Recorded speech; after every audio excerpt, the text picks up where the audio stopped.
Hello everyone, welcome to Khandelkar academy. इस lecture में हम मध्य प्रदेश के प्रमुख त्योहार डिस्कस करेंगे, पर्व और उत्सव के बारे में जानेंगे, festival of Madhya Pradesh discuss करेंगे।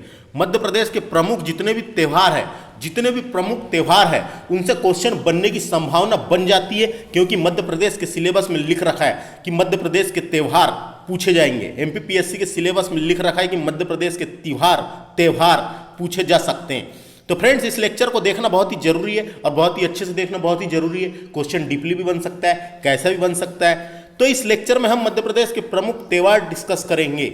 और आप हमारे प्रीवियस वीडियो को देखने के लिए आप हमारे चैनल की प्लेलिस्ट बनी हुई है एमपीजी के एमपीपीएससी 2020-21 की, उसको जाके विजिट करके सारे लेक्चर आसानी तरीके से देख सकते हैं। यह लेक्चर मेरे द्वारा डिस्कस किया जा रहा है। My name is Vikram Khandelkar, और हमारे इस चैनल को सब्सक्राइब कर लेना, जिससे आपको नए नए अपडेट्स मिलते रहें। तो आइए शुरू करते हैं, ज्यादा देरी ना करते हुए, मध्य प्रदेश के प्रमुख त्योहार। तो देखिए, मध्य प्रदेश के प्रमुख पर्व और उत्सव भी उसी के साथ साथ आ जाते हैं। त्योहार में ही पर्व और उत्सव आ जाते हैं। तो मध्य प्रदेश के त्योहार को डिस्कस कर लेते हैं। देखिए, सभ्यता और संस्कृति के विकास में पर्व या उत्सव का महत्वपूर्ण स्थान है। तो सभ्यता और संस्कृति के विकास में पर्व और उत्सव का महत्वपूर्ण स्थान रहा है पहले से ही। और मध्य प्रदेश में पूरे वर्ष विभिन्न सामाजिक और धार्मिक उत्सव आयोजित किए जाते हैं। विभिन्न धार्मिक एवं सामाजिक उत्सव आयोजित किए जाते हैं। कुछ प्रमुख उत्सव निम्नलिखित है, तो उनको अपन देखते हैं कौन से निम्नलिखित है। तो बात करते हैं पहले गणगौर की। गणगौर शिव और पार्वती की पूजा वाला यह पर्व, शिव और पार्वती की पूजा वाला यह पर्व वर्ष में 2 बार मनाया जाता है। पूरे वर्ष में यह गणगौर पर्व जो है ये 2 बार मनाया जाता है। छत्तीसगढ़ में इसे गौर कहते हैं। गा में औ की मात्रा गौर कहते हैं, याद रखना। छत्तीसगढ़ में इसको क्या कहते हैं? गौर कहते हैं। और कार्तिक में मनाते हैं। यह कब मनाते हैं? कार्तिक में मनाते हैं। कार्तिक में मनाते हैं, कार्तिक पूर्णिमा। यह महिलाओं का पर्व है, याद रखना है। गणगौर किसका है पूछा जा सकता है, महिलाओं का पर्व है। मालवा में इसे 2 बार मनाया जाता है। जो मालवा क्षेत्र है अपने यहाँ का, उसमें यहाँ 2 बार मनाया जाता है। चैत्र में मनाते हैं 1 बार, अप्रैल माह। चैत आप जानते होंगे, चैत के बारे में। हिंदू नववर्ष का प्रारंभ चैत माह से होता है। जो अपना हिंदू नववर्ष का प्रारंभ, जो नया साल शुरू होता है, हिंदू नववर्ष का प्रारंभ चैत माह से शुरू होता है। मार्च अप्रैल में आता है। तथा भादो माह में स्त्रियां शिव और पार्वती की प्रतिमा बनाती है। भादो माह 2 बार मनाते हैं। चैत्र और भादो माह में स्त्रियां शिव और पार्वती की प्रतिमा बनाती है तथा पूजा करती है। पूजा के दौरान महिलाएं नृत्य भी करती है, बतासे बांटती है और प्रतिमाओं को जलाशय या नदी में विसर्जित करती है। जो प्रतिमाएं बना लेती हैं उसकी पूजा करने के बाद उसको जलाशय या नदी में विसर्जित करती है। विभिन्न भागों में इस पर्व से संबंधित अनेक जनश्रुतियां हैं। तो विभिन्न भाग, अलग अलग भाग में अलग अलग जनश्रुतियां देखने को मिली है। तो याद रखना है, गणगौर पूछा जाएगा। शिव पार्वती की पूजा वाला पर्व है, वर्ष में 2 बार मनाते हैं। महिलाओं का पर्व है, चैत्र में मनाते हैं और भादो में। अब बात करते हैं अगला, भाई दूज की बात करते हैं। भाई दूज तो आपने मनाया ही होगा। तो भाई दूज साल में 2 बार मनाए जाते हैं। भाई दूज को 2 बार मनाई जाती है। भाई दूज ऐसा त्योहार है, इसे 2 बार मनाते हैं। एक चैत्र माह में मनाते हैं, होली के उपरांत, होली के दूसरे दिन। आपने देखा होगा, जो लोग मनाए हैं वो जानते हैं। चैत्र माह में होली के दूसरे दिन उपरांत मनाते हैं। और दूसरा कार्तिक पूर्णिमा यानी दिवाली के दूसरे दिन, दिवाली के बाद मनाते हैं। तो यह साल में 2 बार मनाते हैं। एक चैत्र माह में होली के बाद और दूसरा कार्तिक माह में दिवाली के बाद। कार्तिक पूर्णिमा में दिवाली के बाद। यह रक्षाबंधन की तरह ही है। जो लोग जानते होंगे, यह रक्षाबंधन की तरह ही भाई बहन का त्योहार है। भाई बहन को कुमकुम, हल्दी और चावल से तिलक करती है जब वो उनके घर जाता है। जैसे जब उनके ससुराल जाता है भाई, उनसे मिलने ही वाला त्योहार है ये। तो घर में ही मनाते हैं, बिना शादी के पहले ही मनाते हैं, शादी के बाद भी मनाते हैं। तो भाई बहन को कुमकुम, हल्दी, चावल के तिलक करती है तथा भाई बहन को उनकी रक्षा करने का वचन भी देता है। भाई बहन को उनकी रक्षा करने का वचन भी देता है। इस पर्व से संबंधित एक प्रचलित कथा भी है। कथा इस प्रकार है। तो एक कथा भी प्रचलित है इस पर्व से संबंधित। यमुना नदी के बारे में आप जानते होंगे। यमुना नदी जो थी ये यमराज की बहन थी। यमराज मृत्यु के देवता हैं, तो यमुना नदी यमराज की बहन थी। एक बार यमराज भाई दूज के दिन बहन से टीका करवाने कुछ उपहार आदि लेकर पहुंचा तो यमुना ने उपहार लेने से इनकार कर दिया और कहा, भाई मृत्यु के स्वामी, मुझे वचन दो कि आज के दिन जो भाई बहन से टीका करवाएगा उसकी उम्र एक दिन बढ़ जाएगी। यमराज ने तथास्तु बोला और इसे स्वीकार कर लिया। इस तरह अनेक कहानियां इस संबंध में प्रचलित है। तो एक कहानी याद रखना है आपको। यमुना यमराज की बहन थी। एक बार यमराज भाई दूज के दिन बहन से टीका करवाने कुछ उपहार लेकर पहुंचा तो यमुना ने उपहार लेने से इनकार कर दिया और कहा, भाई मृत्यु के स्वामी, मुझे वचन दो कि आज के दिन जो भाई बहन से टीका करवाएगा उसकी उम्र में एक दिन बढ़ जाएगा। यमराज ने बोला, तथास्तु। तो ये याद रखना है, किसकी बात हो रही थी? भाई दूज की। तो कहानी इंपॉर्टेंट है, उसको याद रख सकते हैं आप। अब बात करते हैं अक्खा तीज की। अक्खा तीज भी एक त्यौहार है मध्य प्रदेश का, जो छत्तीसगढ़ की अविवाहित लड़कियों का प्रमुख त्यौहार है। छत्तीसगढ़ में मनाया जाता है ये त्यौहार और मध्य प्रदेश में ही बनाते हैं कई जगह। तो छत्तीसगढ़ की अविवाहित लड़कियों का प्रमुख त्यौहार है। वैशाख अप्रैल माह में यह उत्सव दूसरे अर्थों में विवाह का स्वरूप माना जाता है।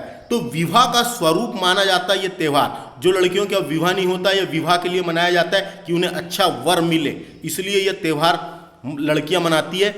अविवाहित लड़कियों का त्यौहार है, उन्हें अच्छा वर मिले, इसलिए यह एक त्यौहार मनाया जाता है। इसके अलावा कुछ डालियों का मंडप भी बनाया जाता है। डालियां का मंडप बनाते हैं जिसके नीचे पड़ोसियों को दावत भी दी जाती है। एक डालियों का मंडप बनाते हैं और पड़ोसियों को बुलवाते हैं। पड़ोसियों में जो लड़कियां रहती हैं उन्हें बुलवाते हैं और उनको बैठाल के दावत भी दी जाती है। कुछ स्थानों पर इसे अक्षय तृतीय भी कहते हैं। तो अक्षय तृतीय क्या है? तो अक्खा तीज को ही कहा गया है। कुछ स्थानों पर इसे अक्खा तीज अक्षय तृतीय को ही कहा गया है, याद रखना है। अब बात करते हैं नेक्स्ट त्यौहार, अपना मध्य प्रदेश के नेक्स्ट त्यौहार की बात करते हैं। सांझा एक त्यौहार है और इसी का नाम है मामूलिया। दो नाम है इसके, एक सांझा और ममूलिया। सांझा अश्विन माह के 16 दिन तक चलने वाला कुंवारी लड़कियों का यह उत्सव है। तो कुंवारी लड़कियों का उत्सव है ये सांझा। अश्विन माह के 16 दिन तक चलने वाला कुंवारी लड़कियों का उत्सव है। लड़कियां प्रतिदिन दीवार पर नई नई आकृतियां बनाती है और एकत्र होकर गीत गाती है। शाम में जो है एक साथ होकर गीत गाती है। बुंदेलखंड क्षेत्र की लड़कियां ऐसा ही एक पर्व मनाती है जिसका नाम है ममूलिया। क्वेश्चन आ सकता है, बुंदेलखंड में क्या कहते हैं इसको? ममूलिया, याद रखना है। ममूलिया कहते हैं बुंदेलखंड में और मालवा क्षेत्र में सांझा के नाम से यह त्यौहार को जानते हैं। किसी वृक्ष की टहनी या झाड़ी, विशेषकर नींबू की टहनी या झाड़ी है, उसको रंगीन करते हैं, रंगीन कुर्ता डालते हैं उसके ऊपर या ओढ़नी पहनाकर उसमें फूलों को उलझाया जाता है। सांझा को लड़कियां इस डाली को गीत गाते हुए किसी नदी या जलाशय में विसर्जित कर देती है। तो पूजा वूजा करने के बाद ये लड़कियां इस डाली को गीत गाते हुए किसी नदी या जलाशय में विसर्जित कर देती है। तो पूछा जाएगा, सांझा यहां का याद रखना है, मध्य प्रदेश का है, मालवा क्षेत्र, और इसे ही ममूलिया कहते हैं बुंदेलखंड क्षेत्र में। तो एक क्वेश्चन पूछा जा सकता है, एक बार आपको ये लेक्चर को देख लेना है, अगर एक आध क्वेश्चन बनेगा तो आपको बनेगा। अब बात करते हैं निर्जा नाम का भी त्यौहार है मध्य प्रदेश में, 9 दिन तक चलने वाला। तो 9 दिन तक चलने वाला महिलाओं का यह उत्सव दशहरा के पूर्व मनाया जाता है, दशहरा के पहले। 9 दिन तक चलने वाला महिलाओं का यह उत्सव दशहरा के पूर्व मनाया जाता है। इस अवसर पर स्त्रियां मां दुर्गा की पूजा करती है। मालवा के कुछ क्षेत्रों में गुजरात के गरबा उत्सव को भी कुछ स्थानीय विशेषताओं के साथ इन दिनों मनाते हैं। तो क्या है, पूजा के बाद गरबा उत्सव भी करती है मालवा के कुछ क्षेत्रों में। गरबा उत्सव जो गुजरात का जो गरबा उत्सव है वो भी किया जाता है। तो ये पूछा जाएगा, याद रखना है। निर्जा क्या है? तो त्यौहार है। निर्जा क्या है? तो त्यौहार है। अब बात करते हैं घडाल्या की। घडाल्या ये भी अपने यहाँ का त्यौहार है, याद रखना है। घडाल्या क्या है? त्यौहार है। निर्जा के 9 दिन में लड़कियां घडाल्या भी करती है।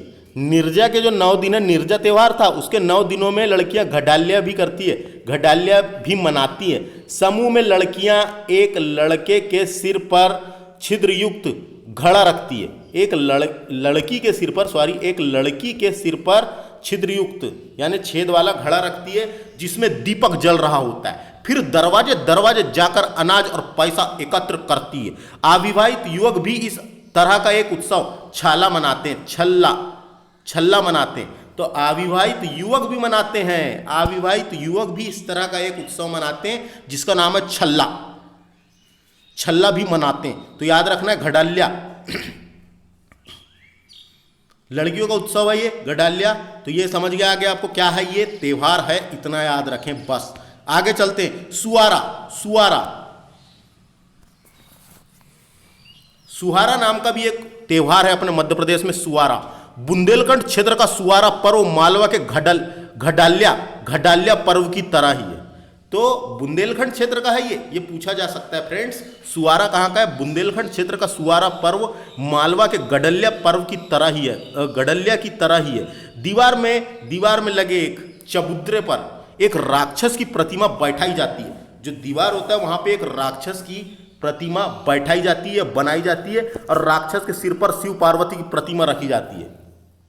जो चित्र होता है उसमें राक्षस के चित्र सिर पर शिव और पार्वती की प्रतिमा रखी जाती है, याद रखना है, पूछा जा सकता है। तो बात कर रहे थे हम सुहारा पर्व की। सुहारा बुंदेलखंड क्षेत्र का सुहारा पर्व मालवा के घडाल्या की तरह ही है। दीवार में लगे एक चबूतरे पर एक राक्षस की प्रतिमा बैठाई जाती है और राक्षस के सिर पर शिव पार्वती की प्रतिमा रखी जाती है। दीवार पर सूर्य और चंद्रमा बनाए जाते हैं। इसके बाद लड़कियां पूजा करती है और गीत गाती है। तो सुहारा याद रखना है, अपने मध्य प्रदेश का बुंदेलखंड क्षेत्र का है। अब बात करते हैं दशहरा की। दशहरा या दशहरा बोलते हैं उसे। दशहरा मध्य प्रदेश का एक प्रमुख त्योहार है, आप जानते हैं। इसे विजयदशमी के दिन मनाया जाता है। विजयदशमी के दिन मनाया जाता है। कुछ क्षेत्रों में इस विजय के प्रतीक के रूप में मनाया जाता है। राम की रावण पर विजय के रूप में मनाया जाता है। राम ने रावण का दहन किया था, यानी उससे जीत हासिल की थी। तो इस कुछ क्षेत्र में इसे विजय के प्रतीक के रूप में मनाया जाता है। राम की रावण पर विजय के रूप में मनाया जाता है। तो आप जानते हैं बुंदेलखंड क्षेत्र में इस दिन के लोग एक दूसरे घर घर जाकर गले मिलते हैं और एक दूसरे को पान खिलाते हैं। तो दशहरा के बारे में आप जानते ही हैं, प्रमुख त्योहार है, विजयदशमी के दिन मनाया जाता है। अब बात करते हैं गोवर्धन पूजा। इंपॉर्टेंट है अपने मध्य प्रदेश का। गोवर्धन पूजा आपके घर में भी किए होंगे। तो कार्तिक माह के दिवाली के दूसरे दिन गोवर्धन पूजा होती है। कार्तिक पूर्णिमा होती है दिवाली के दिन। कार्तिक माह के दिवाली के दूसरे दिन गोवर्धन पूजा होती है। यह पूजा गोवर्धन पर्वत और गोधन से संबंधित है। गोवर्धन पर्वत की पूजा की जाती है और गायों की पूजा की जाती है। पशुओं की पूजा की जाती है, गायों की पूजा की जाती है। गौधन से संबंधित है। महिलाएं गोबर से पर्वत बनाती है। घर के सामने आपने देखा होगा, हर साल बनाते हैं, पर्वत बनाते हैं और बैलों की आकृतियां बनाती है छोटे छोटे। जो गोवर्धन बनाया जाता है छोटा वाला, उसमें पर्वत के छोटे छोटे, गोबर के छोटे छोटे पर्वत और बैलों की आकृतियां बनाई जाती है। मालवा में भील आदिवासी पशुओं के सामने अवदान गीत होड गाते हैं। तो गीत गाते हैं पशुओं के सामने मालवा के आदिवासी, भील आदिवासी। गोंड या भूमिया जैसी जातियां इस पर्व को नहीं मनाती, ये इंपॉर्टेंट है। गोंड या भूमिया जैसी जातियां इस पर्व को नहीं मनाती, पर पशुपालक अहीर, ये इंपॉर्टेंट है, सबसे ज्यादा अहीर लोग मनाते हैं इसको। तो पशुपालक अहीर इस दिन खेर देव की पूजा करते हैं। जो खेर देव होते हैं गांव के बाहर जो बनाए जाते हैं, उनके देव खेर देव की पूजा करते हैं और चंद्रावली नामक कथा गीत भी इस अवसर पर गाते हैं। तो अहीर लोग आते हैं, आपने देखे होंगे, अहीर लोग आते हैं नाचने और वो गोवर्धन पूजा को के ऊपर नाचते हैं और खेर, तो याद रखना है, समझ में आ गया होगा आपको। पशुपालक अहीर इस दिन खेरदेव की पूजा करते हैं। जो अहीर जाति के लोग होते हैं वो खेरदेव की पूजा करते हैं और चंद्रावली नामक कथा गीत भी इस अवसर पर गाते हैं और घर घर जाके नाचते भी हैं और गीत भी गाते हैं। तो गोवर्धन पूजा इंपॉर्टेंट है, समझ में आ गया किससे रिलेटेड है। कार्तिक माह के दिवाली के दूसरे दिन गोवर्धन पूजा होती है, तो ये आपको समझ में आ गया होगा। और गायों की पूजा होती है, घर में पकवान बनाए जाते हैं एक से एक, और सबसे पहले गायों को खिलाए जाते हैं और फिर घर में सब लोग खाते हैं। तो अब बात करते हैं लारूकाज की। ये भी मध्य प्रदेश का एक त्यौहार है, लारूकाज। गोंडों का नारायण देव, जो गोंड जनजाति है उनका नारायण देव के सम्मान में मनाए जाने वाला यहाँ पर सूअर के विवाह का प्रतीक माना जाता है। याद रखना है, नारायण देव के सम्मान में। नारायण देव गोंड जनजाति का प्रमुख देवता है, तो नारायण देव के सम्मान में मनाए जाने वाला यह पर्व सूअर के विवाह का प्रतीक माना जाता है। आजकल यह पर्व शून्य शून्य लुप्त होता जा रहा है। इस उत्सव में सूअर की बलि दी जाती है। परिवार की समृद्धि और स्वास्थ्य के लिए इस तरह का आयोजन एक निश्चित अवधि के बाद करना आवश्यक होता है। तो परिवार की समृद्धि और स्वास्थ्य के लिए इस तरह का आयोजन एक निश्चित अवधि के बाद करना आवश्यक है। तो लारू काज अपने यहाँ का गोंड जनजाति मनाती है, याद रखना है, लारू काज। अब बात करते हैं काकासर। देखिए काकासर, यह भी एक त्योहार है। स्त्री व पुरुष को एकांत प्रदान करने वाला यह पर अबूझ माडिया आदिवासियों का प्रमुख पर्व है। ये एक आदिवासी है जिनका नाम है अबूझ माडिया, आदिवासी का प्रमुख पर्व है। इसकी विशेष बात यह है कि युवा लड़के लड़कियां एक दूसरे के गांव में नृत्य करने पहुंचते हैं। वर्षा की फसलों में जब तक बालियां नहीं कट जाती,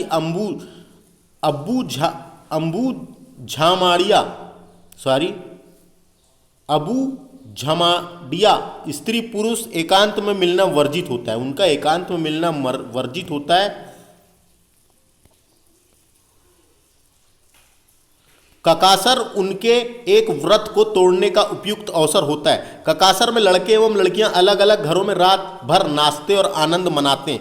कई अविवाहित युवक युवतियों को अपने लिए श्रेष्ठ जीवन साथी चुनने का भी यह पर्व सिद्ध हुआ है। श्रेष्ठ जीवन साथी चुनने के लिए भी यह पर्व सिद्ध हुआ है। तो याद रखना है, पूछा जाएगा ककासर क्या है, मध्य प्रदेश का एक त्योहार है। अब बात करते रतनवा त्योहार है एक मंडला जिले के बैगा आदिवासियों यहाँ प्रमुख त्योहार है। उनका यह प्रमुख त्योहार है। मंडला जिले के बैगा आदिवासियों का यह प्रमुख त्योहार है। बैगा आदिवासी इस पर्व में संबंध अपने पुराण पुरुष नागा बैगा से बताते हैं। क्या समझ में आया? बैगा आदिवासी इस पर्व के संबंध में अपने पुराण, जो उनके पुराण है उसमें पुरुष नागा बैगा से बताते हैं। इस बारे में बड़ी रोचक कथा प्रचलित है। एक बार क्या होता है, एक बार मोहती और अनहेरा झाड़ियों में लगी शहद से एक बूंद शहद, झाड़ियों में शहद लगे रहते हैं, से एक बूंद शहद जमीन पर गिर गया। तो नागा बायगा ने उसे उठाकर चख लिया और चखते ही सारी मधुमक्खियां बाघ बन गई, यानी टाइगर बन गई, शेर बन गई। बैगा जान बचाकर भाग कर वह घर पहुंचा तो देखा कि सारा घर मधुमक्खियों से भरा है। उसने मधुमक्खियों को वचन दिया कि वह हर 90 वर्ष अपने पूजन का आयोजन करेंगे, तब ही उसका छुटकारा हुआ। तो ऐसा उसने वचन दिया कि हम पूजा का आयोजन करेंगे, तभी उसका छुटकारा हुआ। तो ये समझ में आ गया होगा आपको। रतनवा ये भी एक प्रकार का त्यौहार है अपने यहाँ का। अब बात कर लेते हैं होली की। तो होली से तो आप परिचित ही हैं।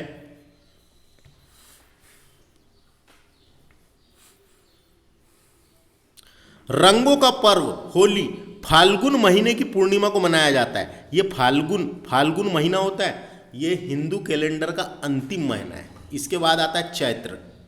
तो पहला महीना याद रखना जरूरी है और अंतिम महीना याद रखना जरूरी, पूछे जाते हैं। सभी वर्ग के लोग यहाँ तक कि आदिवासी भी इस उत्सव को मनाते हैं। इस पर्व में 5 से 7 दिन प्रदेश में विभिन्न अंचलों में अलग अलग विधियों से लड़की एकत्र होकर होली जलाते हैं। तो 5 से 7 दिन तक के, लेकिन एक दिन होली जलती है। होली का दहन होता है जिस दिन, पूर्णिमा के दिन।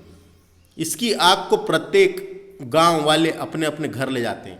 जो होली जलाते हैं उसमें जो आग जलती है, दूसरे दिन प्रत्येक गांव वाले अपने अपने घर ले जाते हैं और उससे चूल्हा जलाते हैं।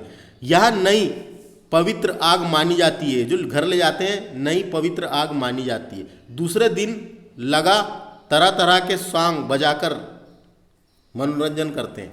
तरह तरह के गाना बजाकर नाचते हैं और पिचकारी में रंग भरकर एक दूसरे को डालते हैं। यह क्रम कई दिन तक चलता है। होली का पर्व लगभग सभी हिंदू त्योहारों में सर्वाधिक आनंद, उमंग और मस्ती भरा त्यौहार है। तो आपको मैं जानकारी के लिए बता दूं कि होली का त्यौहार क्यों मनाया जाता है। तो होली का त्यौहार क्यों मनाते हैं फ्रेंड्स, ये आपको कई लोगों को पता नहीं होगा इसके बारे में। तो जानते हैं होली क्यों मनाते हैं, इंपॉर्टेंट है, जानकारी होना जरूरी है। होली के संबंध में मुख्य कथा के अनुसार, एक कथा है होली के संबंध में मुख्य कथा के अनुसार, एक नगर में हिरण्यकश्यप नामक एक दानव राजा था। दानव राजा रहता था, हिरण्यकश्यप नामक एक दानव राजा रहता था। वह सभी को अपनी पूजा करने को कहता था, लेकिन उसका एक पुत्र था जिसका नाम था प्रहलाद। जो हिरण्यकश्यप था उसका एक पुत्र था जिसका नाम था प्रहलाद, भगवान विष्णु का उपासक भक्त था। जो प्रहलाद था वो भगवान विष्णु का उपासक भक्त था। हिरण्यकश्यप ने भक्त प्रहलाद को बुलाकर राम का नाम ना जपने को कहा, तो प्रहलाद ने स्पष्ट रूप से कहा कि पिताजी, परमात्मा ही एक समर्थक है। यानी ये कथा एक प्रचलित है, तो उसके बारे में मैं आपको बता रहा हूं। तो जो प्रहलाद था उसकी जो बुआ थी,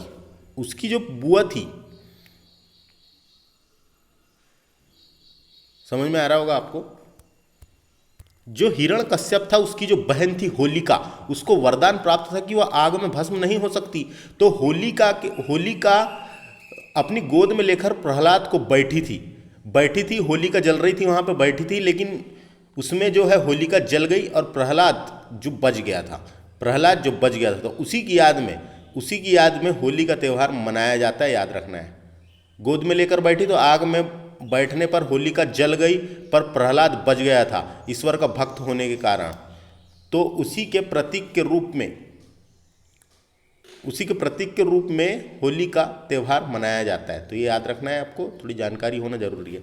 अब बात करते हैं आगे की, होली हो गया, होली के त्यौहार आपको पता चल गया। अब बात करते हैं गंगा दशमी की। गंगा दशमी भी एक त्यौहार है, इसके बारे में जानते हैं। सरगुजा जिला छत्तीसगढ़ में आता है। सरगुजा जिले के आदिवासी और गैर आदिवासी द्वारा खाने पीने और मौज करने के लिए मनाया जाने वाला यह उत्सव जेठ मई जून में मनाया जाता है। जेठ है हिंदी महीना जेठ, जो मई जून में आता है, उस माह की 10वीं तिथि को पड़ता है। इसका नाम गंगा दशमी होने के कारण हिंदुओं में यह भी विश्वास है कि उस दिन पृथ्वी पर गंगा का आवरण हुआ था। जो गंगा नदी है, उस दिन पृथ्वी पर गंगा का आवरण हुआ था। यह पर्व धर्म से सीधा संबंध नहीं रखता। लोग इस दिन अपनी अपनी पत्नी के साथ नदी के किनारे खाते पीते नाचते गाते तरह तरह के खेल खेलते हैं। तो गंगा दशमी याद रखना है, अपने यहाँ का त्यौहार है।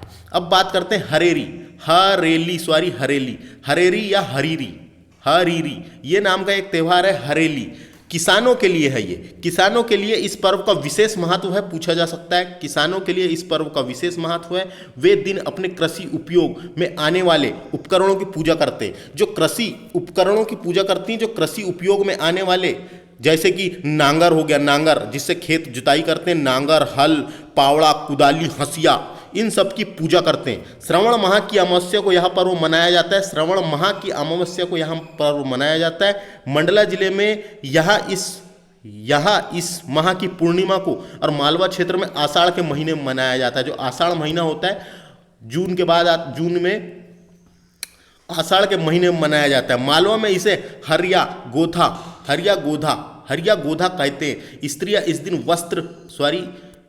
इस दिन व्रत रखती है। तो मालवा में इस त्यौहार को क्या कहा जाता है? हरिया गोधा कहा जाता है। हरेरी को, हरेरी याद रखना है, हरेली एक त्यौहार है जिसे हरिया गोधा कहा जाता है। अब बात करते हैं मेघनाथ त्यौहार की। ये एक त्यौहार है जिसका नाम है मेघनाथ। आप जानते होंगे मेघनाथ का ही नाम इंद्रजीत था। इंद्र को जीता था इसलिए इसे इंद्रजीत भी कहते थे। यह रावण का पुत्र था मेघनाथ। तो इसमें भी एक त्यौहार है। मध्य प्रदेश में बात करते हैं फाल्गुन माह के पहले पक्ष में, जो फाल्गुन माह होता है उसके पहले पक्ष में, फाल्गुन माह हिंदी कैलेंडर का यानी अंतिम माह कहलाता है। जो हिंदी कैलेंडर है अंतिम माह कहलाता है फाल्गुन के बाद आता है चैत्र। तो याद रखना है, अंतिम महीना कौन सा होता है हिंदी कैलेंडर का? फाल्गुन। और पहला महीना कौन सा होता है हिंदी कैलेंडर का? चैत्र। और ये पहले पक्ष में, पक्ष होते हैं 2 पक्ष। जैसे 28 दिन होते हैं महीने में, यानी 30 दिन 28 दिन। तो जो पहला पक्ष 15 दिन का होता है, दूसरा पक्ष 15 दिन का होता है। 2 पक्ष होते हैं। एक पक्ष का नाम है कृष्ण, पहला पक्ष होता है शुक्ल पक्ष, नाम सुने होंगे आपने, शुक्ल पक्ष। ये होता है शुक्ल पक्ष। ये शुक्ल पक्ष क्या होता है? ये अमावस्या और पूर्णिमा के बीच वाले समय को कहते हैं। जो अमावस्या होती है, अमावस्या के बाद जो चंद्रमा थोड़ा थोड़ा बढ़ता हुआ पूर्णिमा तक जाता है, उसे शुक्ल पक्ष कहते हैं। ये 14 दिन तक रहता है। और इसके बाद आता है कृष्ण पक्ष। कृष्ण पक्ष जो होता है वो पूर्णिमा से लेकर अमावस्या वाले को बोलते हैं। जैसे पूर्णिमा आई तो पूर्णिमा के बाद चंद्रमा धीरे धीरे घटते घटते अमावस्या जाता है, तो उसको बोलते हैं कृष्ण पक्ष। तो दो पक्ष होते हैं। पहला पक्ष होता है शुक्ल पक्ष, जो अमावस्या से पूर्णिमा तक के का होता है। फिर होता है दूसरा कृष्ण पक्ष, जो पूर्णिमा से अमावस्या तक के का होता है। तो यहाँ बात की गई है पहले पक्ष की, तो पहला पक्ष जो होता है वो शुक्ल पक्ष है। यह पर्व गोंड आदिवासी मनाते हैं। यह पर्व जो गोंड जनजाति अपने यहाँ वो मनाती है, और इसकी कोई निर्धारित तिथि नहीं है। मेघनाथ गोंडों का सर्वोच्च देवता ये पूछा जा सकता है। गोंड जनजाति का सर्वोच्च देवता मेघनाथ, और 4 खंभों पर एक तख्त रखा जाता है, जिसमें एक छेद और पुनः एक खंभा लगाया जाता है, और खंभे पर एक बल्ली आड़ी लगाई जाती है। यह बल्ली गोलाई में घूमती है। इस घूमती बल्ली पर आदिवासी रोमांचक करतब दिखाते हैं। नीचे बैठे लोग मंत्रोच्चारण तथा अन्य विधि से पूजा कर वातावरण बनाकर अनुष्ठान करते हैं। और कुछ जिले में इसे खंडेरा या खट्टा के नाम से पुकारते हैं। ये इंपॉर्टेंट है। कुछ जिलों में इसे खंडेरा या खट्टा के नाम से पुकारते हैं। किसको? मेघनाथ त्यौहार को। तो याद रखना है मेघनाथ त्यौहार अपने यहाँ का है। मेघनाथ त्यौहार पूछा जा सकता है क्या है ये त्यौहार है। मेघनाथ त्यौहार फाल्गुन माह के पहले पक्ष में मनाया जाता है। गोंड आदिवासी मनाते हैं इसको। मेघनाथ गोंड जनजातियों का सर्वोच्च देवता है। तो मेघनाथ त्यौहार के बारे में समझ में आ गया। अब बात करते हैं भगोरिया उत्सव, भगोरिया मेला या भगोरिया उत्सव। भगोरिया उत्सव की बात कर लेते हैं। तो भगोरिया उत्सव भी फाल्गुन माह के मालवा क्षेत्र में भीलों का यह प्रिय उत्सव है। क्वेश्चन आएगा कौन सी जनजाति मनाती है भगोरिया पर्व? भा से भगोरिया, भा से भील, ऐसा याद रखना है। फाल्गुन माह में मालवा क्षेत्र के भीलों का यह प्रिय उत्सव है। इसकी विशेष बात यह है कि इस पर्व में आदिवासी युवक और युवतियों को अपने जीवन साथी चुनने का अवसर मिलता है। ये इंपॉर्टेंट है। भगोरिया उत्सव में आदिवासी युवक युवतियों को अपने जीवन साथी चुनने का अवसर मिलता है। और भगोरिया हाट नाम है, भगोरिया हाट मेला बोलते हैं इसको। तो इंपॉर्टेंट है। अलीराजपुर झाबुआ में मनाया जाता है। भील जनजाति मनाती है। भगोरिया हाट के दिन क्षेत्र भर में किसान भील आदिवासी सज धज कर तीर तलवारों से लेस होकर हाट वाले गांव में पहुंचते हैं। वहां पे एक गांव का नाम है हाट वहीं लगता है, इसलिए इसका नाम हो गया भगोरिया हाट मेला। और वहाँ मैदान में यह लोग डेरे लगाते हैं। हाट के दिन परिवार के बुजुर्ग डेहरी में रहते हैं, और अविवाहित युवक युवतियां हाथ में गुलाल लेकर निकलते हैं। कोई युवक जब अपनी पसंद की युवती के माथे पर लगा देता है, जो गुलाल होता है, कोई युवक अपनी पसंद की युवती के माथे पर लगा देता है, तो लड़की उत्तर में गुलाल लड़के के माथे पर लगा देती है। जो उत्तर में लड़की होती है वो लड़के के माथे पर लगा देती है। तो यह समझा जाता है कि दोनों एक दूसरे को जीवन साथी बनाना चाहते हैं। पूर्व स्वीकृति की मोहर तब लगती है, यानी पूर्व स्वीकृति की मोहर तब लगती है जब लड़की लड़के के हाथों से माजून गुड़ और भांग खा लेती है। अगर गुड़ और भांग खा ली उसने, तो ये पूर्व स्वीकृति की मोहर लग जाती है कि ये बिल्कुल पसंद करती है उसको, यानी ये तैयार है शादी करने के लिए। या लड़की को रिश्ता मंजूर नहीं होता तो वह लड़के के माथे पर गुलाल नहीं लगाती। भगोरियों को, ये इंपॉर्टेंट है, भगोरिया को दुश्मनी निकालने का दिन भी समझा जाता है। ये जो भगोरिया मेला है, भगोरिया उत्सव है, इसे दुश्मनी निकालने का दिन भी समझा जाता है। ये पूछा जा सकता है। तो भगोरिया उत्सव इंपॉर्टेंट था, याद रखना है। भगोरिया उत्सव पूछा जाता है। कहाँ पे पूछा जाएगा? भील जनजाति द्वारा मालवा में के तरफ होता है, और खास करके जिले का नाम दिया तो झाबुआ और अलीराजपुर। तो ये इंपॉर्टेंट है। ये आपको समझ में आ गया। ये कहानी जो इसमें लिखी हुई है ये इंपॉर्टेंट है, पूछी जा सकती है ना। तो इसको समझ लेना है आपको। अब बात करते हैं अगला त्यौहार की। नेक्स्ट त्यौहार देखते हैं जिसका नाम है नव संवत्सर। ये संवत्सर का मतलब ही होता है, संवत्सर संस्कृत शब्द है जिसका अर्थ होता है वर्ष। संस्कृत शब्द है संवत्सर, एक संस्कृत शब्द है जिसका अर्थ होता है वर्ष। इसी का नाम है गुड़ी पड़वा। गुड़ी पड़वा नाम सुना होगा आपने, गुड़ी पड़वा। नवरात्रा, नवरात्र या नवरात्रा इसी कहते हैं, और कलश स्थापन इसे ही कहा गया है, आप जानते हैं नवरात्रा के बारे में। तो नव संवत्सर भारतीय आस्मिकता का महत्वपूर्ण पर्व है। चैत्र शुक्ल प्रतिपदा शालिवाहन शक संवत और विक्रम संवत, शक संवत और विक्रम संवत पंचांग का प्रथम दिन होता है। ये जो प्रथम दिन होता है, इसी दिन मालवा सम्राट विक्रमादित्य मालवा सम्राट विक्रमादित्य थे, इन्हें ही चंद्रगुप्त कहा जाता है। चंद्रगुप्त विक्रमादित्य ने शकों पर विजय प्राप्त की थी तथा विक्रम संवत का प्रवर्तन हुआ था। इसी दिन विक्रम संवत का प्रवर्तन हुआ था। तो ये आपको समझ में आ गया होगा। नव संवत्सर भारतीय आकस्मिक का महत्वपूर्ण पर्व है। चैत्र शुक्ल प्रतिपदा शालिवाहन शक संवत और विक्रम संवत पंचांग का प्रथम दिन होता है। इसी दिन मालवा सम्राट विक्रमादित्य ने शकों पर विजय प्राप्त की थी, विक्रम संवत का प्रवर्तन हुआ था। संपूर्ण मध्य प्रदेश में इस दिन शक्ति पूजा का पर्व मनाकर बसंतिक नवरात्रा मनाते हैं। नवरात्रा आप जानते होंगे, नवरात्रा वर्ष में 2 बार आती है फ्रेंड्स। आप जानते हैं नवरात्रा वर्ष में 2 बार मनाते हैं, एक चैत्र में और एक कुंवार में। एक चैत्र में मनाते हैं, एक कुंवार में मनाते हैं। एक चैत्र में मनाते हैं और एक कुंवार में मनाते हैं। तो आपने कुंवार वाला तो आप जानते ही होंगे, हर जगह माँ दुर्गा की प्रतिमा स्थापित की जाती है। और चैत्र में वसंतिक नवरात्रा में माँ दुर्गा के पूजन अनुष्ठान का प्रथम दिन होता है, अतः इसी दिन कलश स्थापना की जाती प्रथम दिन को। बुंदेलखंड के अधिकांश परिवारों में कलश स्थापना करके 9 दिन तक माँ दुर्गा पूजा की करने की परंपरा है। मध्य प्रदेश के मालवा और निमाड़ क्षेत्र में इसी दिन गुड़ी पड़वा के रूप में मनाया जाता है। इंपॉर्टेंट है, मालवा एवं निमाड़ के कुछ निमाड़ क्षेत्रों में इस दिन गुड़ी पड़वा के रूप में मनाया जाता है। उसी दिन एक ध्वज या खिड़कियों में गुड़ी बांधते हैं। जो खिड़कियां होती है, उसी दिन एक ध्वज या खिड़कियों में गुड़ी बांधते हैं। नीम की पत्ती खाकर दिन प्रारंभ करते हैं तथा भोजन में खीर, श्रीखंड और पूरण पोली बनाकर खाने की परंपरा है। तुलसी वीरहा यानी तुलसी का जो पेड़ होता है, तुलसी का जो गमला होता है, तुलसी वीरहा के सामने रंगोली अल्पना बनाई जाती है। द्वारों पर आम पत्रों और पुष्पों के तोरण बनाते हैं। तोरण बांधते हैं।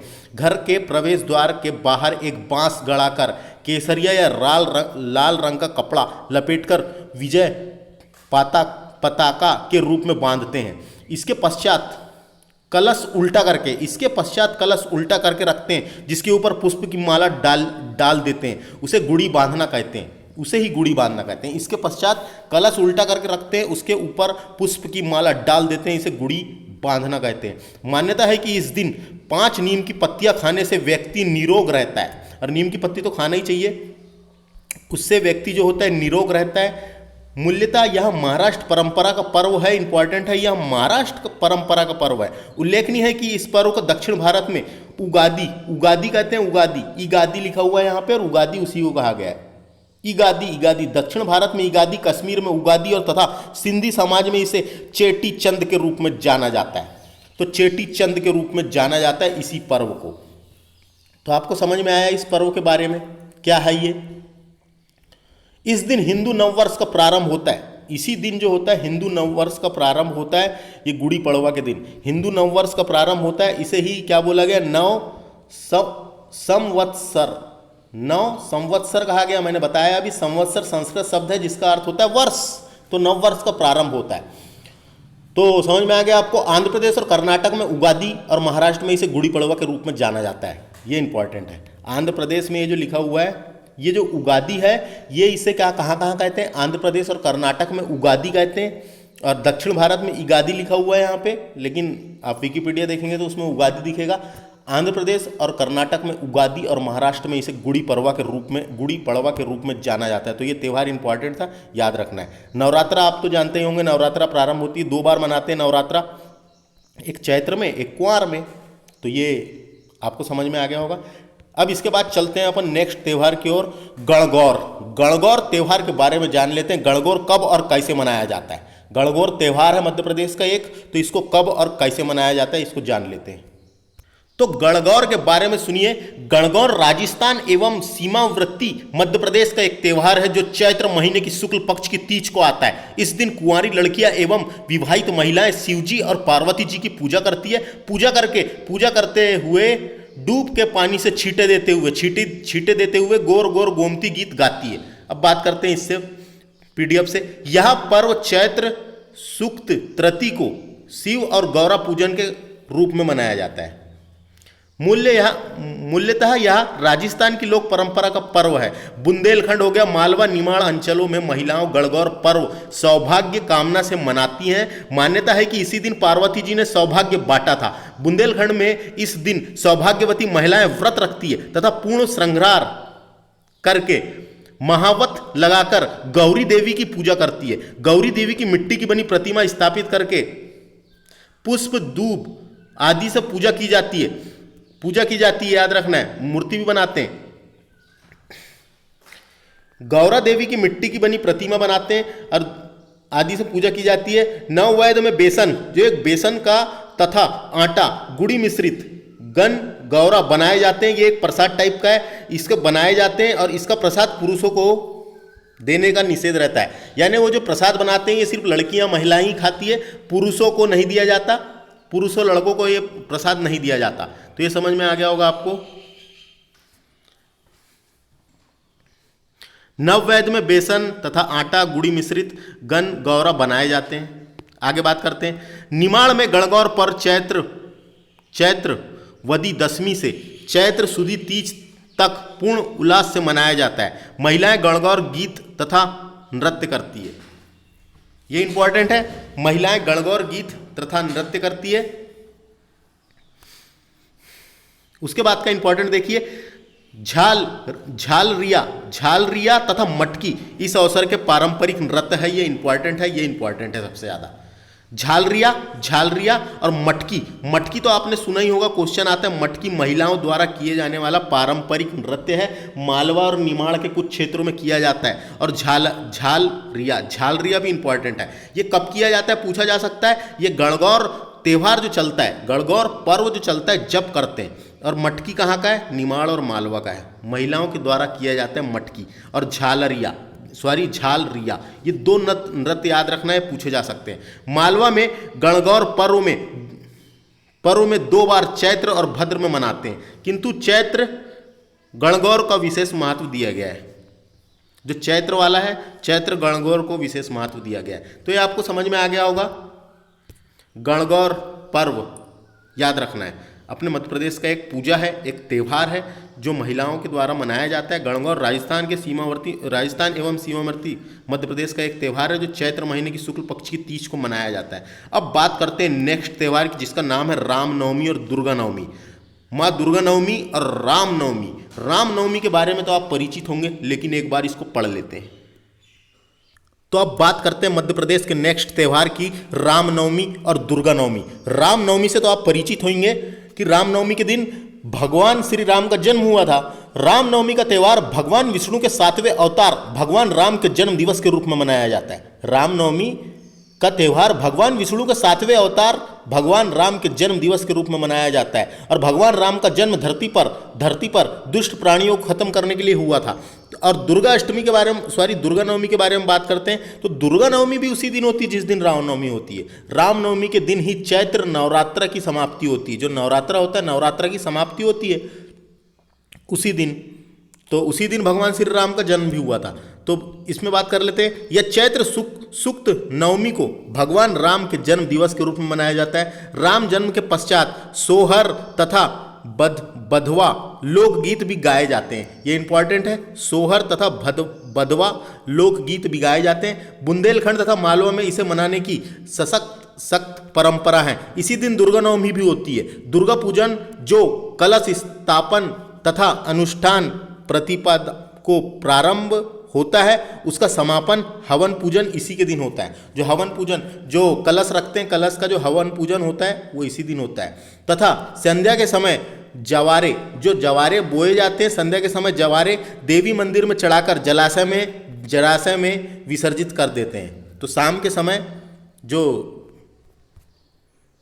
संध्या के समय यानी शाम के समय जलाशय को विसर्जित कर दिया जाता है। तो रामनवमी और दुर्गा नवमी के बारे में आप समझ गए। अब बात करते हैं नेक्स्ट जगन्नाथ की पूजा। भगवान जगन्नाथ की भी पूजा की जाती है मध्य प्रदेश में।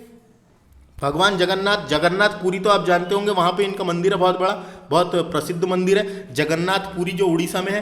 तो यहाँ पूजा देख लेते हैं। यहाँ पूजा चैत्र माह के प्रथम से अंतिम सोमवार तक की जाती है। यह पूजा जो है चैत्र माह के प्रथम से लेके, चैत्र माह जो होता है उसके प्रथम से लेके अंतिम सोमवार तक की जाती है।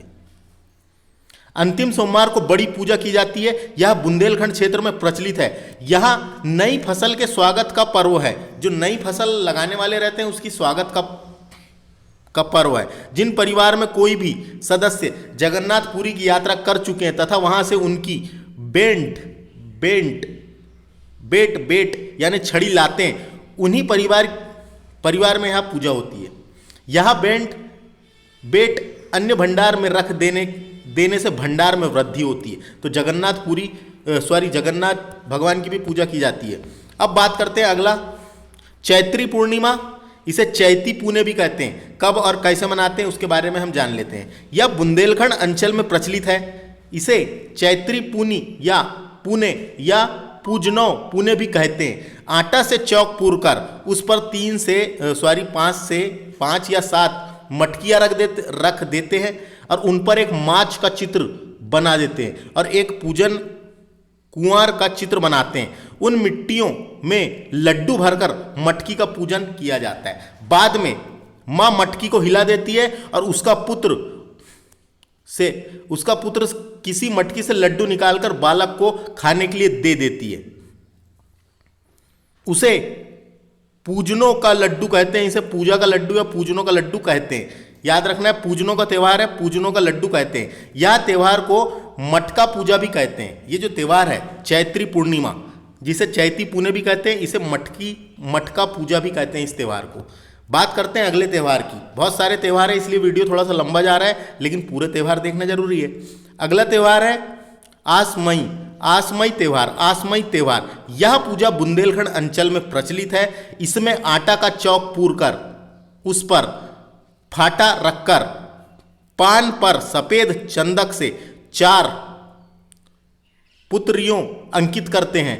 प्रत्येक पुत्रिया पर एक कौड़ी रखते हैं। कौड़ी होती है एक, आपने देखे होंगे कौड़ी रखते हैं। एक घड़े में जौ भरकर उसकी पूजा करते हैं। जौ एक फसल है, जौ भरकर उसकी पूजा करते हैं और उसके बाद पाटे पर फासे की तरह कौड़ियां फेंकते हैं। जो उसके ऊपर जो है फाटे पर पासे फेंकते हैं, उसकी तरह ही कौड़ियों को फेंकते हैं। तो ये भी अपने मध्य प्रदेश का एक त्यौहार है जिसका नाम है आसमई का त्यौहार, याद रखना है। अब बात करते हैं अगले त्यौहार की, अक्षय तृतीय। इसे ही अक्खा तीज भी कहते हैं और इसे ही आक्ती भी कहते हैं, आक्ती। तो अक्षय तृतीय का त्यौहार मध्य प्रदेश के सभी अंचलों में मनाया जाता है। इस दिन होने वाला कार्य अक्षय होने से यहाँ सभी शुभ कार्यों के लिए अच्छा मुहूर्त माना जाता है। इसे लोक भाषा में अक्खा तीज या अक्खी भी कहते हैं, याद रखना है। मूल्यतः यह कृषि पर्व है। ये जो पर्व है अक्खा तीज यह कृषि पर्व है। इस दिन कृषि आरंभ होने से अनेक अंचलों की कृषि उपकरण, कृषि भूमि तथा हल वाहक की चंदन टीका लगाकर पूजा की जाती है। जो औजारे होते हैं जिनका इस्तेमाल होता है कृषि में, उसकी पूजा की जाती है। बुंदेलखंड में कृषि कार्य प्रारंभ करने की इस पूजा को हरायते लेना कहते हैं। ये इंपॉर्टेंट है, हरायते लेना भी कहते हैं इस पूजा को। वर्ष किस दिशा से होगी, जो वर्षा होगा वर्षा किस दिशा से होगी तथा कैसी होगी, इसका अनुमान इसी दिन लगाया जाता है। तो अक्खा तीज के बारे में याद रखना है, यह भी मध्य प्रदेश का है। अब बात करते हैं अगला, वैसाखी का त्यौहार।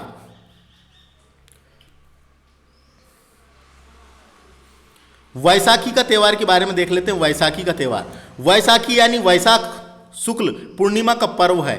नई फसल आने का यह उत्सव सर्वाधिक हर्ष एवं उल्लास के साथ मूल रूप से पंजाब में मनाया जाता है। स्वतंत्रता के पश्चात पंजाबी समुदाय के लोग पूरे देश में बस गए। मध्य प्रदेश में भी काफी संख्या में इसी दिन पंजाबी समुदाय के लोग एक साथ मिलकर बुल्ले शाह के टप्पे गाते हैं। ये गीत है, बुल्ले शाह के टप्पे गाते हैं। भांगड़ा तथा अन्य नृत्य करके एक दूसरे को वैसाख की बधाई देते हैं, वैसाखी की बधाई देते हैं। तो ये भी एक पर्व है, पंजाब का ही स्पेशल याद रखना है, पूछा जा सकता है। नेक्स्ट पर्व की बात करते हैं, वट सावित्री पूजन। एक है वट सावित्री पूजन, इसी का नाम है 12 बरसाते।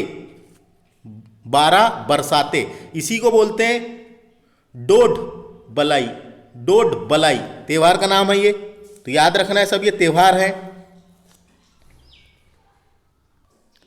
तो वट सावित्री पूजा, यह पर्व ज्येष्ठ कृष्ण अमावस्या को मनाया जाता है। इस दिन सौभाग्यवती स्त्रियां वट वृक्ष की पूजन करती है तथा व्रत रखती है। बुंदेलखंड में वट को बार या बरहा, बरगद का संक्षिप्त रूप, जो बरगद का पेड़ होता है उसका संक्षिप्त रूप कहने के कारण इसे बरहा पूजा या बर अमावस्या भी कहते हैं। सभी लोकांचल में इस वट सावित्री का पूजन किया जाता है। लोक की मान्यता के अनुसार सावित्री को पति का जीवन वट वृक्ष के नीचे ही वापस मिला था। अतः वट वृक्ष का पूजन अखंड सौभाग्य प्राप्ति की कामना के लिए भी किया जाता है। वट सावित्री पूजन, मालवा में इसे बड़ा सावित्री कहते हैं। इस वृक्ष के नीचे 5 सुहागन स्त्रियों की गोद भरने की परंपरा है।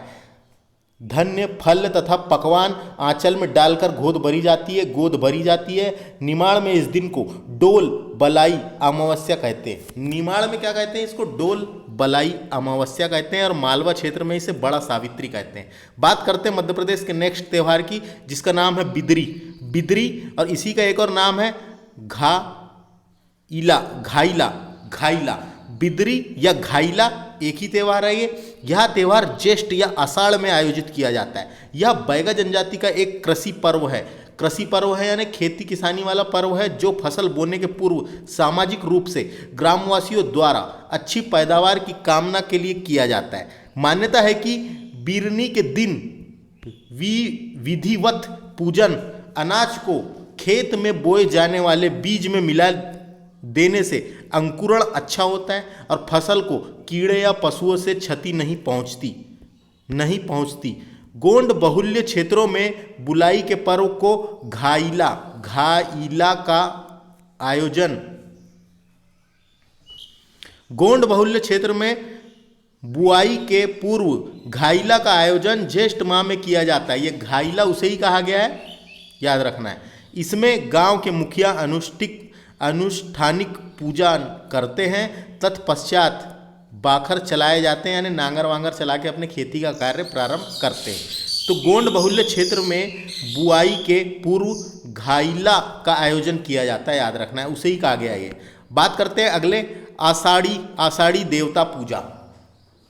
आषाढ़ी देवता पूजा ये भी एक त्यौहार है। यह पूजन आषाढ़ शुक्ल पूर्णिमा को किया जाता है। बुंदेलखंड तथा मालवा में इस पर्व की विशेष मान्यता है। बुंदेलखंड में आषाढ़ के शुक्ल पक्ष में घर के अंदर आषाढ़ी कथा, सत्यनारायण की कथा कराने की परंपरा है। मालवा क्षेत्र में लोग गांव के सभी देवताओं का देवालयों में जाकर सिंदूर लगाकर पूजन करते हैं तथा लाल सफेद पताकाएं लगाते हैं। बरसात के दिनों में पशु रक्षा के निमित्त गांव के बाहर जाकर रोकटा करके यानी रोग निकालते हैं। तो ये भी एक त्यौहार है अपने मध्य प्रदेश का, याद रखना है, जिसका नाम है आषाढ़ी देवता पूजा। तो ये समझ में आ गया, आषाढ़ी देवता पूजा आषाढ़ शुक्ल पूर्णिमा को मनाया जाता है। बुंदेलखंड तथा मालवा में इस पर्व की विशेष मान्यता है। नेक्स्ट त्यौहार की बात करते हैं जो इंपॉर्टेंट है, जिसका नाम है कुन घुसु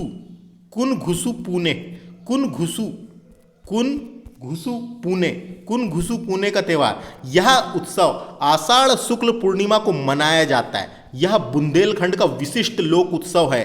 कुन घुसु पुणे ग्रह लक्ष्मी की पूजा का पर्व है।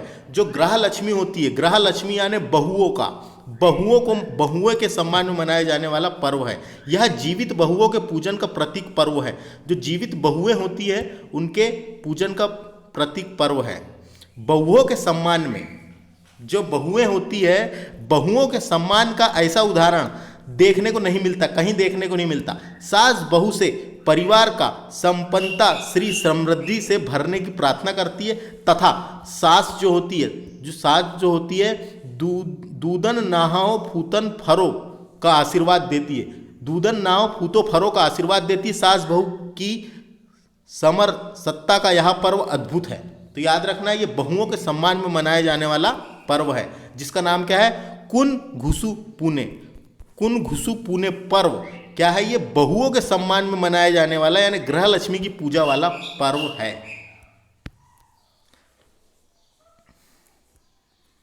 अगला पर्व की बात करते हैं जिसका नाम है जिरोती।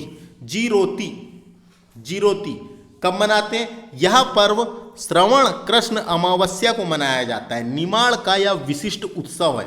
बच्चों की रक्षा करने वाली दरेवी की पूजा यहां करते हैं। इसमें दरेवी की पूजा का यह त्योहार निमाड़ के सभी जगह मनाया जाता है।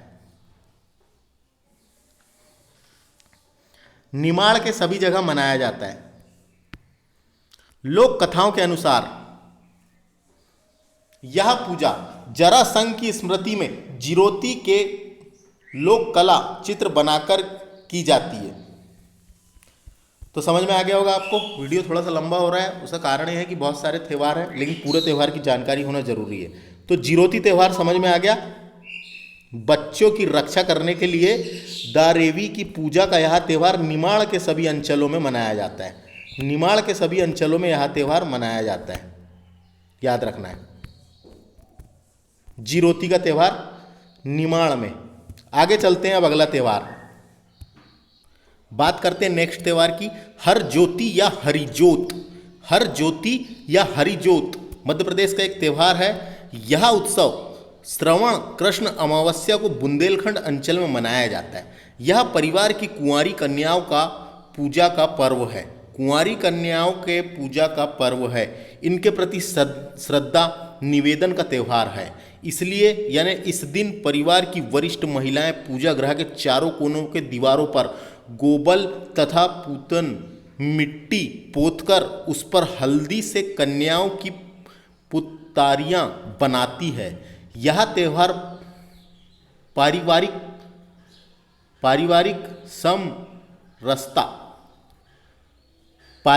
समरसता तथा कन्याओं के प्रति सम्मान का पर्व है। तो याद रखना है, हरिजोत त्यौहार किसका? कुंवारी कन्याओं का पूजा का पर्व है। ये इंपॉर्टेंट है, उनके लिए मनाया जाता है, उनके सम्मान में। कुंवारी कन्याओं के सम्मान में, जो घर की कुंवारी कन्याएं होती हैं उनके सम्मान में। अब बात करते हैं हरेली का त्यौहार। यह त्यौहार बैगा जनजाति द्वारा श्रवण माह की अमावस्या को अच्छी फसल की कामना के लिए मनाया जाता है। अच्छी फसल होए करके उसकी कामना के लिए मनाया जाता है। यह बैगा जनजाति द्वारा श्रवण माह की अमावस्या को अच्छी फसल की कामना के लिए मनाया जाता है। अब बात करते हैं अगला त्यौहार जिसका नाम है दिवासा का त्यौहार। दिवासा भील जनजाति में दिवासा का पर्व इंद्रदेव को प्रसन्न करने के लिए, अच्छी वर्षा की कामना के लिए मनाया जाता है। इंद्रदेव जो है ये वर्षा के देवता है, तो इंद्रदेव को प्रसन्न करके अच्छी वर्षा की कामना के लिए श्रवण मास की अमावस्या को मनाया जाता है। तो दिवासा का त्यौहार भील जनजाति के द्वारा मनाया जाता है, याद रखना है। भील जनजाति में दिवासा का पर्व इंद्रजीत को प्रसन्न करने इंद्रदेव को प्रसन्न करने के लिए मनाया जाता है। इंद्रदेव जो है वर्षा के देवता है। अब बात करते हैं अगला श्रवण तीज। एक होता है तीज का त्यौहार तो आप जानते ही होंगे, इसको हरियाली तीज भी कहते हैं। हरियाली तीज, श्रवण तीज या हरियाली तीज, यह त्यौहार श्रवण शुक्ल तृतीय को मनाया जाता है। बुंदेलखंड क्षेत्र में साउन तीज के रूप में यह पर्व विशेष रूप से मनाया जाता है।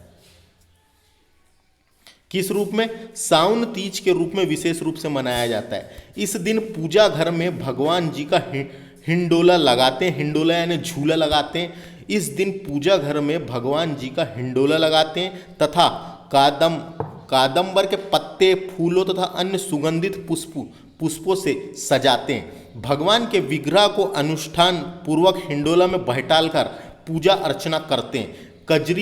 कजरी के गीत गाते हैं, तो गीत वीत भी गाते हैं, रात रात भर जगते हैं, गीत गाते हैं। आपने तीज का त्यौहार तीजा बोलते हैं, इसको तीजा, आम भाषा में तीजा बोलते हैं। तो तीज का त्यौहार रात रात भर गीत भजन गीत ये मंडली करते हैं, कजरी का गीत गाते हैं। जिन परिवारों में लड़की का विवाह पिछली रक्षाबंधन तथा सावन तीज के बीच होता है, उन्हें यहाँ पर पक्ष की ओर सावनी भोजन का क्रम भी सावनी तीज के रक्षाबंधन तक चलता है। मंदिरों में यह त्यौहार विशेष उत्सव के साथ सौमैया के रूप में मनाया जाता है। तो ये तीज का जो त्यौहार है, इसको याद रखना है, तीजा बोलते हैं इसको, तीजा।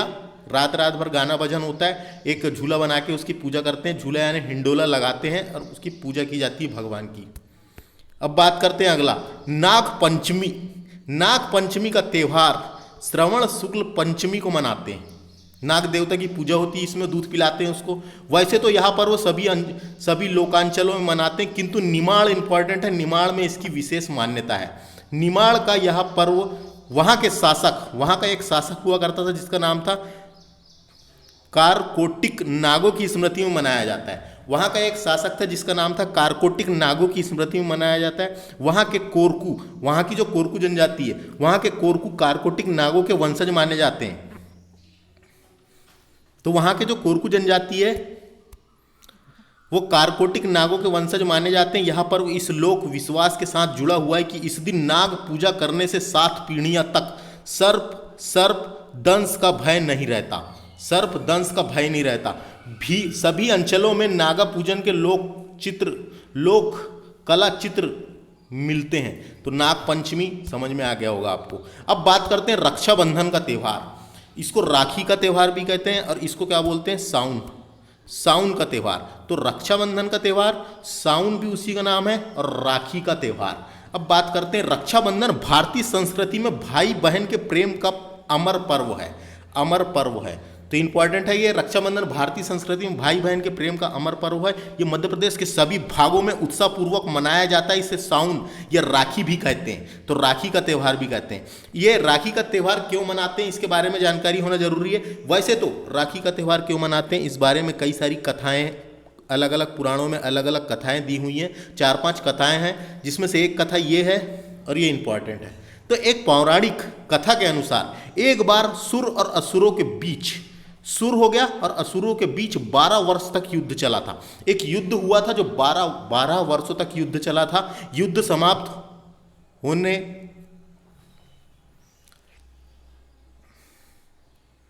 12 वर्षों तक युद्ध चला था सुर और असुरों के बीच। तो युद्ध समाप्त होते ना देखकर, तो युद्ध समाप्त ही नहीं हो रहा था, तो युद्ध समाप्त होते ना देखकर इंद्राणी चिंतित हुई। ये इंद्राणी कौन थी, ये इंद्राणी इंद्रदेव की पत्नी थी।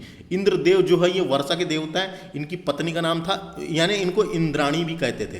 पत्नी थी उनकी इंद्राणी। तो इंद्राणी जो थी, इंद्राणी बोलने लगे थे उनको। तो युद्ध समाप्त ना देखकर इंद्राणी चिंतित हुई। उन्होंने ब्राह्मणों द्वारा स्वास्ति वचन कराकर इंद्र के दाहिने हाथ में, तो उन्होंने क्या किया था, ब्राह्मणों द्वारा स्वास्तित वचन कराकर इंद्र के दाहिने हाथ में रक्षा बंधन बांधकर युद्ध में भेजा। किसने, उसकी पत्नी ने। तो दाहिने हाथ पर रक्षा बंधन बांधकर युद्ध में भेजा। उससे इंद्र विजयी हुए थे, जो इंद्रदेव थे वो विजयी हुए थे। और भाई के हाथ में बहन द्वारा राखी बांधने की परंपरा तभी से प्रारंभ हुई थी। तो राखी बांधने की परंपरा, जबकि इसकी पत्नी ने बांधा था, इंद्रदेव की पत्नी ने बांधा था, और तभी से यह परंपरा चालू हुई कि भाई बहन के हाथ में राखी बांधने की परंपरा चालू हुई। एक कहानी ये मिलती है, एक कथा ये मिलती है। इसके अनुसार और कई सारी कथा है, यानी और एक कथा तो ये भी है कि भगवान कृष्ण को द्रौपदी ने राखी बांधी थी। भगवान कृष्ण थे, उनके हाथ में एक बार चोट लग गई थी, तो द्रौपदी ने अपने पास की साड़ी के पल्लू से साड़ी को फाड़ के, या जो भी बोल सकते हैं, तो उससे कृष्ण भगवान को एक बांधी थी राखी। तो जब से भी यह परंपरा चालू हुई है कि राखी बांधने की परंपरा। और एक दो कथाएं हैं जिसमें से याली एक कथा याद रखें, और ये भी याद रखें याली कृष्ण भगवान ने द्रौपदी ने कृष्ण भगवान को राखी बांधी थी, जब से यह परंपरा चालू हुई है। निमाड़ में राखी के 8 दिन पूर्व, निमाड़ जो अंचल है अपना खंडवा खरगोन वाला बुरहानपुर वाला जो एरिया, निमाड़ के राखी के 8 दिन पूर्व इरपस मनाया जाता है। 8 दिन पूर्व मनाते हैं, 8 दिन पूर्व इरपस मनाया जाता है। इस दिन भाई विवाहित बहनों के ससुराल में इरपस लेकर जाता है। जो भाई होता है, जिन बहनों का विवाह हो जाता है, उनकी बहनों का जो विवाह हो जाता है, वहाँ पे बहन के यहाँ उस दिन भाई विवाहित बहनों के यहाँ, बहनों के ससुराल में इरपस लेकर जाता है। इससे बहन को देने के लिए गेहूं गुड़, इसमें बहन को देने के लिए गेहूं गुड़ नारियल वस्त्र आदि रखे जाते हैं, और साथ में बहन के मायके चलने का आग्रह भी किया जाता है। तो साथ में अपनी बहन को बोलता भी है, उनसे आग्रह भी करता है कि मायके चलें करके, क्या कि 8 दिन बाद रक्षाबंधन है, तो रक्षाबंधन का त्यौहार है, राखी बांधने तो आप आओगे ही, तो समझ गए होंगे आप। तो ये आग्रह किया जाता है, तो ये समझ में आ गया होगा आपको राखी का त्यौहार। तो राखी का त्यौहार से समझ में आया। अब बात करते हैं अगला त्यौहार है इंपॉर्टेंट, जिसका नाम है बुझरिया। बुजरिया और कजारिया, ये 2 त्यौहार है, जिसका नाम है बुजरिया, उसी का नाम है कजारिया का त्यौहार। ये त्यौहार आप इससे परिचित होंगे। यह त्यौहार बुंदेलखंड अंचल में भाद्र पक्ष कृष्ण पक्ष को मनाया जाता है। यह त्यौहार बुंदेलखंड अंचल में भाद्रपद कृष्ण प्रतिपदा को मनाया जाता है। भाद्रपद की कृष्ण प्रतिपदा को मनाया जाता है। इसे बासा सावन भी कहते हैं, इस त्यौहार को। बुजली का जो त्यौहार होता है, इसे बासा सावन भी कहते हैं। इस दिन बुजरिया कजरिया जो सावन शुद्धि नवमी पर बोई जाती है, जो सावन चलते रहता है, सावन में बोते हैं, सावन शुद्धि नवमी पर बुजली बोते हैं, बुजली बोई जाती है, उसका पूजा विधान सहित तालाबों में या नदियों में विसर्जित किया जाता है। तो जो बुजली बोते हैं उसको 8-9 दिन तक घर में रखते हैं, उसकी पूजा अर्चना करते हैं, उसकी देख रेख करते हैं। उसके बाद ये त्यौहार आता है जिसका नाम है बुजरिया। ये बुजरिया त्यौहार के दिन जितने भी बुजली बोई जाती है, तो बुजली को नदियों में तालाबों में विसर्जित की जाती हैं। विसर्जित करते हैं उसको, बुजली को विसर्जित करते हैं, और बुजली थोड़ी बहुत को अपने पास रख लेते हैं और अपने घर लेके आते हैं, अपने घर के मकानों के सामने लगाते हैं, दरवाजे के ऊपर खोजते हैं, लगाते हैं, और एक में एक को देकर आशीर्वाद भी लेते हैं। ऐसे बड़े बुजुर्ग को देते हैं, कान में फंसाते हैं, फिर एक में एक से आशीर्वाद भी लेते हैं। तो ये बुजली का त्यौहार है, इसको बोलते हैं कजरिया। रक्षाबंधन के दिन ही तालाब में विसर्जित करते हैं इसको। तो कई जगह रक्षाबंधन के दिन करते हैं और कई जगह रक्षाबंधन के दूसरे दिन करते हैं। रक्षाबंधन के दूसरे दिन नदियों में विसर्जित की जाती है। इस दिन स्थान पर मेले भी लगते हैं, लोग एक में एक से गले मिलते हैं और इसने प्रदर्शित करते हैं, बधाई देते हैं एक में एक को और आशीर्वाद भी लेते हैं। तो आपको समझ में आ गया होगा। अब बात करते हैं नेक्स्ट त्यौहार का, जिसका नाम है, तो ये आपको समझ में आ गया वाला त्यौहार जिसका नाम है बुजरिया। बुजली का त्यौहार बोलते हैं, ये रक्षाबंधन के दूसरे दिन सिराते हैं। अब बात करते हैं कजली तीज। यह त्यौहार इंपॉर्टेंट है, कजली तीज। एक तीज तो अपन ने ऊपर पढ़ लिए थे, एक तीज नाम का त्यौहार था, एक और है कजली तीज। तो भगवान शिव और पार्वती का दिव्य संग भाद्रपद महीने के कृष्ण पक्ष के दौरान हुआ था। जो भगवान शिव और पार्वती का दिव्य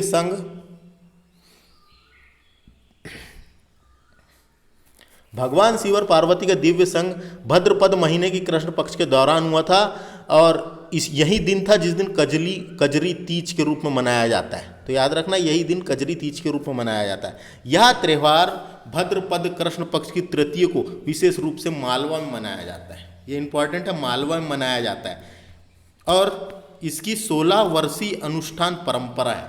इस त्यौहार की 16 वर्षीय अनुष्ठान परंपरा है। प्रतिवर्ष इसका व्रत रखकर, यानी जो लड़कियां हैं, प्रतिवर्ष इसका व्रत रखकर 16वें वर्ष उद्यापन किया जाता है। जो 16वें वर्ष उद्यापन किया जाता है, प्रतिवर्ष इसका व्रत रखकर 16वें वर्ष उद्यापन किया जाता है। इसका नाम है कजली तीज का त्यौहार।